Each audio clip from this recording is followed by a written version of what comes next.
புதுச்சேரியில் புதிய அரசு அமைப்பது பற்றி ஆலோசிக்க காங்கிரஸ் மேலிட பார்வையாளர்கள் ஷீலா தீட்சித், முகுல் வாஸ்னிக் ஆகியோர் இன்று அங்கு செல்கின்றனர். இதையடுத்து அங்கு நடைபெறவுள்ள ஆலோசனை கூட்டம் குறித்த விவரங்களை நமது செய்தியாளர் ரகுமானிடம் கேட்கலாம். ரகுமான், காங்கிரஸ் மேலிட பார்வையாளர்களோட இந்த ஆலோசனை கூட்டம் எப்ப நடைபெற இருக்கு? அதாவது தம்பி தமிழரசன், தமிழகம், புதுச்சேரி, கேரளா உள்ளிட்ட 5 மாநிலங்களுக்கான தேர்தல் முடிவுகள் கடந்த 19ஆம் தேதி வெளியானது. இதனைத் தொடர்ந்து புதுச்சேரி, கேரளா உள்ளிட்ட 4 மாநிலங்களில் அமைச்சரவை பதவியேற்பு விழா நடைபெற்று முடிந்திருக்கின்றன.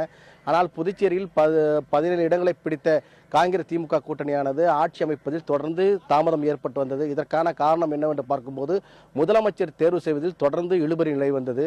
மேலும் முதலமைச்சர் பதவிக்கு பலர் போட்டியிட்டது காரணமாக கட்சியுடைய தலைமையானது இதற்கான முடிவு எடுப்பதில் மிகவும் தாமதம் ஏற்படுத்தியது. மேலும் இது குறித்து உரிய முடிவு எடுப்பதற்காக கட்சியுடைய தலைமையானது இருவர் கொண்ட குழு, அதாவது டெல்லியுடைய முன்னாள் முதல்வர் ஷீலா தீட்சித் மற்றும் காங்கிரஸ் கட்சியுடைய அகில இந்திய பொதுச் செயலாளர் முகுல் வாஸ்னிக் ஆகிய இருவர் கொண்ட குழுவினை அமைத்திருக்கின்றார்கள். அவர்கள் இன்று காலை டெல்லியிலிருந்து விமானம் மூலம் சென்னைக்கு வந்திருக்கின்றார்கள். அவர் இன்று மதியம் 12 மணிக்கு புதுச்சேரிக்கு வருகின்றார்கள்.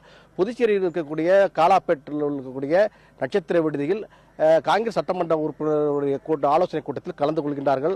முதற்கட்டமாக அனைத்து சட்டமன்ற உறுப்பினர்களையும் அழைத்து முதற்கட்டமாக அவர்கள் ஆலோசனை நடத்துவார்கள். அதன் பிறகு ஒவ்வொரு சட்டமன்ற உறுப்பினர்களும் தனித்தனியாக அழைத்து முதலமைச்சர் யாரை நியமிக்க வேண்டும், தங்களுடைய கருத்துக்கள் என்ன என்பதை தனித்தனியாக கேட்டறிவார்கள். இதனைத் தொடர்ந்து ஒட்டுமொத்த காங்கிரஸ் சட்டமன்ற உறுப்பினர்களுடைய கருத்துக்களை கேட்டு உடனடியாக கட்சியுடைய தலைமைக்கு, அதாவது கட்சியுடைய தலைவர் சோனியா காந்தி மற்றும் துணைத் தலைவர் ராகுல் காந்திக்கு இது குறித்தான தகவலை தெரிவிப்பார்கள்.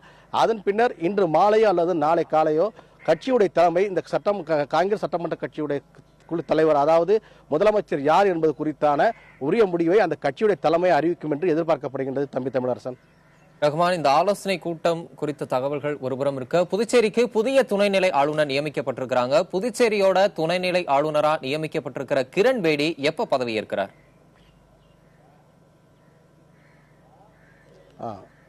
புதுச்சேரிக்கு புதிய ஆளுநராக, துணைநிலை ஆளுநராக நியமிக்கப்பட்டிருக்க கிரண் பேடியானவர் தற்போது சென்னைக்கு வந்திருக்கின்றார்கள். அவர் தற்போது சென்னையில் தங்கியிருக்கின்றார்கள்.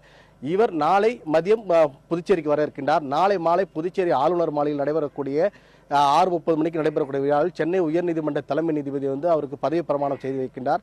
இதனைத் தொடர்ந்து அவர் ஆளுநராக நாளை மாலை முதல் பொறுப்பேற்க இருக்கின்றார். தற்போது புதிய ஆட்சி பொறுப்பேற்கின்ற நிலையிலே புதிய ஆளுநரும் நாளை பதவியேற்க இருக்கின்றார். இதனால் புதுச்சேரியிலே அதாவது பாதுகாப்பு என்பது பலப்படுத்தப்பட்டிருக்கின்றன. நான் நின்று கொண்டிருக்கக்கூடிய இந்த நட்சத்திர விடுதி முழுவதும் தற்போது போலீஸ் பாதுகாப்பு அதிகரிக்கப்பட்டிருக்கின்றன. ஏனென்றால் இங்கு காங்கிரஸ் சட்டமன்ற உறுப்பினர்கள் மட்டுமல்லாமல் அவருடைய ஆதரவாளர்களும் இங்கு வர இருக்கின்றார்கள். ஆகவே பல்வேறு பகுதிகளில் தற்போது ரகசிய கண்காணிப்பு கேமரா மூலம் ரகசிய போலீசார் தொடர்ந்து இந்த பகுதியில் கண்காணிக்கப்பட்டு வருகின்றார்கள். ஏனென்றால் புதுச்சேரியை பொறுத்தவரை சட்டமன்ற தேர்தல் முடிவடைந்த பிறகு தற்போது ஆட்சி அமைய இருக்கின்றது. இதே நிலையில் அதாவது அமைச்சரவையும் பதவியேற்க வேண்டும், ஆளுநர் பதவியேற்பதாக இருக்கின்றது. ஆகவே அது புதுச்சேரி அரசுத்துறை அதிகாரிகள் தற்போது இந்த பணிகளில் முனைப்புடன் செயல்பட்டு வருகின்றார்கள். தம்பி தமிழரசன்.